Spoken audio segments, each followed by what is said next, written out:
કારણ કે આયા આપણે અજાજી દાદાને પણ યાદ કરવા છે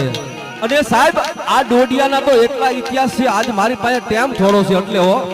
બાકી રાતોની રાતું ટૂંકા પડે પછી રણસિંહ દાદા ડોડિયા હોય તોય ભલે આસોજી ડોડિયા હોય તોય ભલે અરે અજાજી ડોડિયા હોય તોય ભલે અને સાહેબ ડોડિયાના એટલા ઉજળા ઇતિહાસ છે કે ઉપરા ઉપર ખડકતા જાવ ને તો સડકમાં ભોગવાની નિહળી થઈ જાય ઈ રાતુની રાતે વાંચે બોલે ખાંભરે નથી પતેવા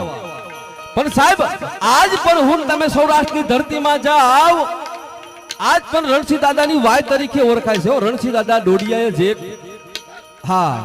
એક વણિકની દીકરી માટે અને બ્રાહ્મણની દીકરી માટે થઈ અને પોતાના હાડ હમી દીધા હતા જાતા હતા સોમનાથની સખાતે પોતાના દર્શન કરવા માટે થઈ અને વચમાં વાય આવી અને ખબર પડી હા હા અને ઈ જે ખબર પડી કે દીકરીઓને લૂંટારાઓ છે એ લૂંટવા માટે થઈને આયા છે અને વાયમાં જા પગથી પગ મેકવા જાય